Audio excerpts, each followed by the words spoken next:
I am privileged to introduce to you one of the greatest men you're going to meet today, because he's up here to talk to you about something that none of you want to talk about. And I'm going to read his bio and I'm going to make a little comment. Joel Hesch is the founder of Proven Men Ministries, a nonprofit organization helping men overcome pornography and sexual addictions. An attorney, husband of 25 years, and church leader, Joel developed the Proven Men Path for Purity system based on his own 20-year struggles with sexual addiction and while helping other men break free. Given the scope of the pornography and sexual addiction challenge in the church, and across the United States, Proven Men is focused on restoring 1 million families, one man at a time, by helping people embrace a proven way of life that produces lasting victory from strongholds of pornography and sexual addiction. And I just want to add my own little piece here. About 15 years ago, I was struggling with the same things. And there was no place for me to go. I wound up in the office of a spirit-filled counselor who helped me find freedom. But there were no guys that I could go talk to. There were no groups that I could sit down with. Even if there were groups, they were so well hidden because of the shame that lies on this, that they couldn't be found. My counselor couldn't find them. So I am thrilled to death that there are groups like Proven Men and some other organizations that are now standing up, owning the problem, acknowledging that it's a problem here in the church, that the statistics inside the church are just as bad as outside the church, and that they're doing something about it, and they're calling us to accountability. So I'm really thrilled. Thanks, Joel. We know that half the marriages in our country end in divorce, but few realize just how much pornography and sexual fantasy play a big part in the breakdown of families today. In fact, in this digital age, pornography isn't just instantly accessible, it's the silent killer of our families. Pornography is actually a gateway drug. And what I mean by that is something that will lead to sexually compulsive thoughts and actions. For instance, spending hours looking at internet pornography. And pornography will also create unrealistic expectations in your spouse. Pornography will lead to discontentment with sex within your marriage. Pornography is also one of the leading causes for extramarital affairs. We know that pornography and sexual fantasies are harmful, but I'm going to just highlight a few reasons why they're harmful. Let's examine the harm that it causes to the man or the person looking at pornography. It's like it produces this intense guilt and shame that acts like this tight noose around a person's neck. Pornography and sexual fantasies are these false forms of intimacy. They're not real intimacy, it's a false form of intimacy that kind of sucks you into thinking you're getting intimacy, but it's a false form, and therefore will never provide you with the internal desires that we have. It won't meet our needs, and therefore we crave more and more, and it will lead to an addiction. Pornography also treats people as objects. When you really get down to it, we train ourselves to treat women as sex objects. Can you imagine how that harms a real relationship when we view women as objects? Pornography also harms the family. In addition to the obvious ways in which it harms the families, let me show you another way in which you might not have thought about how pornography harms a family. When a person gets over to the secret nature of chasing after fantasies and pornography, they actually create a wall around their hearts. They don't want you to get to know the real me. In fact, we hold people off at a distance. Okay, we say, if they really knew me, they wouldn't like me. Okay, I can only let my wife get so far and no further, because then she'll find out the secret. And because we have these walls and barriers, it really does affect our lives. And we also then become emotionally distant or detached from our real relationships. Okay, simply stated, secrets kill relationships. And this is the biggest secret out there, isn't it? Maybe you haven't thought about this, but pornography is harming the church. Okay, here's some ways you might not have thought about, but here's why pornography is harming the church. I call most men in church bench warmers. Okay, and you as pastors and priests and lay leaders, you understand what I'm talking about. The men in the church are sitting on the bench. They're not engaging. They're not volunteering. They're sitting on the bench. Why is that? Here's why men are sitting on the bench. The first reason is they know that they have a secret sin. And they're never going to tell you why they're sitting on the bench, but the secret sin of chasing after pornography and lust, they know in their hearts, I'm disqualified from serving. I can't lead because of my secret sin. But they won't tell you that because they're so ashamed of their secret sin that they will just choose to sit on the bench and not take leadership positions. The second reason men sit on the bench or are bench warmers and don't get involved is because they're afraid of getting found out. And they're afraid of being judged. Their fear is if the church finds out, they're throwing me out. And so it's safer for a man to say, I'm not volunteering, I'm not joining the Brotherhood, I'm not going to take leadership. Again, it's safer and better to hide. How big is this problem? We recently conducted a survey. We hired the Barnard Group to conduct a survey, a nationwide survey for us. And we learned that pornography is like a cancer spreading like wildfire through our country. Just a couple of the statistics I'll give you is 2/3 of all men struggle with pornography. Okay? 1/3 of our millennials, those under 30 years old, are addicted to pornography. They are glued to either their cell phones or their tablets. Every single day they're escaping into pornography. And lest we think that it's only our young people, I have bad news for you. 55% of married men look at porn every month. 50% of my age, 50% of 50 and plus year olds are looking at porn every single month. 1/3 of married men are having sexual affairs that are driven in part by pornography. What was most surprising, these statistics, it's like getting a kidney punch, these statistics are. But the thing that surprised me the most, and I've been doing this for 15 years, the thing that surprised me the most was the Barnard Group told me that the rates for pornography, affairs, and sexual addiction is identical within the church as for non-Christians, the non-church attenders. Did you hear me? The same percentage of churchgoers are looking at porn as those that are not going to church. I thought about asking Barnard to redo the study, but then I thought about it more. I says it makes perfect sense. And why is that? Because the church isn't addressing the issue. How often do you hear a pastor address the issue? How often do you hear a pastor say, the church is a safe place, come here for healing? No, instead what's happening is the world is looking, the people in your congregation are looking to the world for the solutions. As they're looking for the world for solutions, of course the rate's going to be the same. And that's the problem that we have. Okay, let's leave stats for a minute. Let's make this more personal. Let's talk about some of the people in your own congregations. Let's take Tim, for instance. Tim grew up in the church, but he was constantly unsure of himself because as a child, his father berated him a lot. And so that insecurity rode with him. And he's afraid he couldn't measure up. So even though he married a beautiful Christian woman, he would escape from work to go look at his cell phone to look at pornography because that was his little hiding place. Okay, and even at nighttime, Tim would sneak away when his wife fell asleep and look at the computer because that's where he found his worth and value because he didn't think he measured up. Well, one day, guess what? His wife caught him, and her life was shattered. Okay, let's not talk about Tim. Let's talk about my own life, for instance.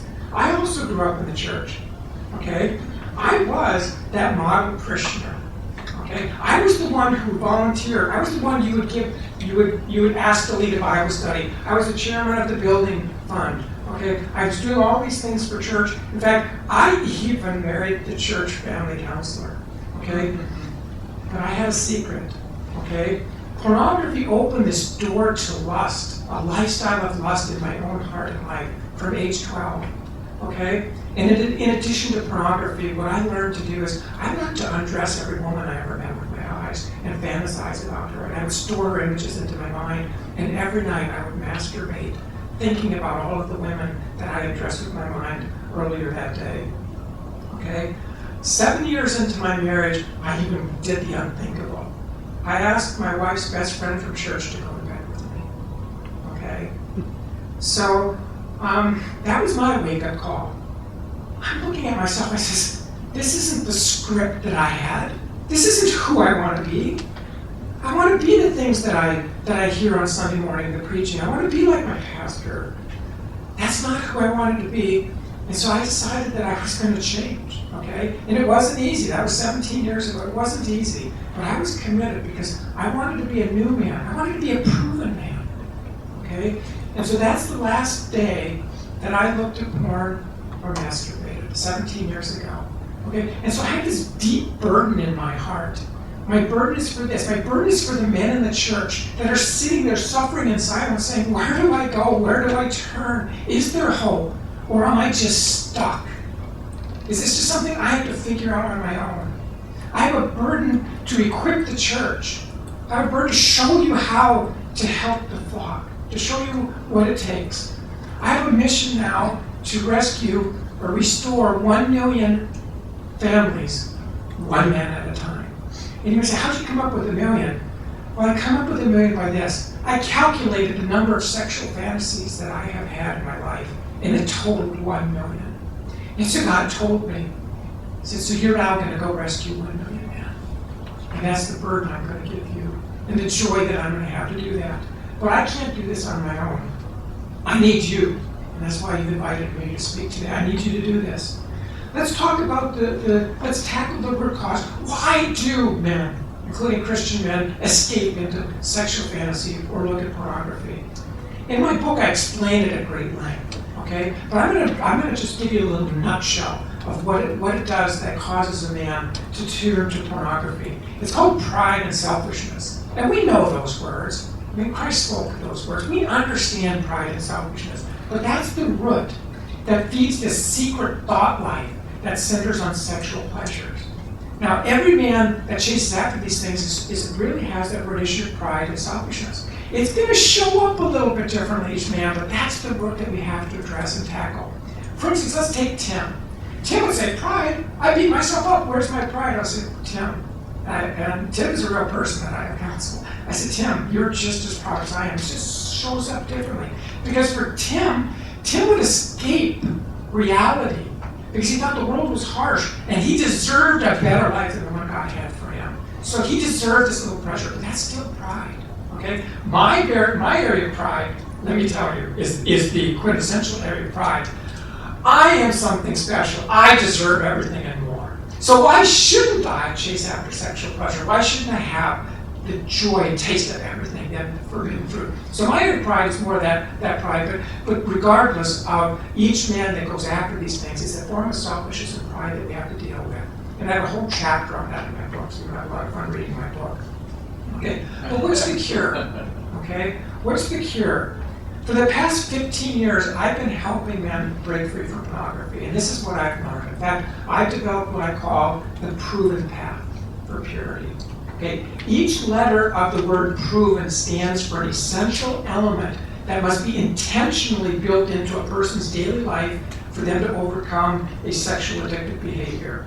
Let's just go through that real quickly. P stands for passionate for God. Let's face it, we're going to be passionate about something. We're going to be passionate about ourselves and chasing after the pleasures of this world. We're going to be passionate for God. So we have to teach men how to take the focus off of themselves and put it back onto our Lord and Savior. Are repentant in spirit. Okay? We need to have this soft heart that each time I sin, I need to turn from it. And that begins with each lustful thought that I have. I have to call it as a sin. I need to have that kind of a heart of repentance. So we need to teach men how to do that. It doesn't come natural. Repentance is a gift from God, certainly, but it is something we can cultivate and help point men towards repentance. Oh, open and honest. Again, secrets, kills, relationships. We have to learn, especially men. We don't know how to be open. Okay? Churches, you after all have to teach us how to be open as well. But we need to learn how to be open and honest in our relationships. B, victorious in living. Okay, men, not in our own strength, but in the work of the Lord, through the power of the Holy Spirit. This is not a battle we win by pulling up our own bootstraps. We have to learn to rely on God and not our own self-efforts. E, eternal perspective. We're so much concerned about protecting my rights, focusing on my circumstances, if I had a good day or a bad day. Hogwash. The Lord tells us that it's an eternal perspective that what Christians do, that guides us in our daily life. And we need to teach men how to do that. And by the end, networking, call it networking. Some people call it accountability, but I don't call it networking because it's slightly different. Networking with other proven men. You can't win this battle on your own, okay? You need to network with other believers, okay? And what I call networking is the encouragement and accountability, okay? You can't win this on your own, okay? Men cannot do that. When you put 6 of these together and it spells proven, a man is stamped proven. That's a mature. That's how we mature in our faith. We become proven men. And as you become a proven man, you deal with pride and selfishness, you put these 6 things together, it lessens the pull of the world. It lessens the pull of pornography. It also lessens the pull of every other kind of sin too. But for today, I'm addressing the sexual sins because that's what has gripped our generation today. Now, the hallmark of my ministry, Proven Men Ministries, the hallmark is our intensive 12-week daily study. This isn't a one-time deal, folks. This is we have an intense solution to an intense problem. So I've drafted a 12-week daily study. Okay, it teaches men how to replace their former way of thinking with a new and proven life. This is where the lives gets changed. Not just reading a book in a closet, but where they're going to go through a 12-week daily study. In fact, they're going to need to go through that with someone else. And I know there's a lot of mentors in this room, and they're going to need someone like you to walk alongside of them because this can't be done alone. Now, our study is often referred to as heart work. And why? Because we go after a person's heart. Okay? It's through the daily reflection that prompts that internal change, the change from their old way of thinking, to put off the old and put on the new. Okay? The focus isn't upon behavior modification or putting on an internet blog. Those things do nothing to change the internal desire that would chase after these things. Instead, we want to address a shift in priorities and perspectives. We're going to teach you how to include all 6 of these things into your daily life to be stamped proven. So what's the role of the church? The church today needs pastors, priests. We need lay leaders that embrace the proven path. Proven men exist to help you help your flock. We have a turnkey system where we have a book to understand the process, but we have our 12-week daily study that is used to restore families, really one man at a time. Okay? So now let me talk just for 1 minute to the pastors and priests in this room. I've got some good news for you. I'm not going to ask you to individually walk every single man in your congregation through this. You're like, good, don't give me another thing on my plate. Okay? But I do have 3 things for you, pastors and priests. The 3 things that I'm going to ask you to do as pastors and priests is this. The first one is make your church a safe place where this topic is discussed, where you embrace this issue. It's the place of healing. It's Christ's church to restore and redeem. Make that a safe place. You have to talk about it from the pulpit. You've got to let the congregation know it's okay to talk about this. And we won't judge you. We won't throw you out of the church. I made a vow that I would go to the grave not ever admitting that I masturbated or looked at pornography. And here I am today, by the grace of God, saying, absolutely I did, 1,000,000 times over. Why? Because I care about the flock. And I know you do too. So make your church a safe place. Number 2, pastors and priests. Give a trustworthy man within your church the blessings to tackle this issue.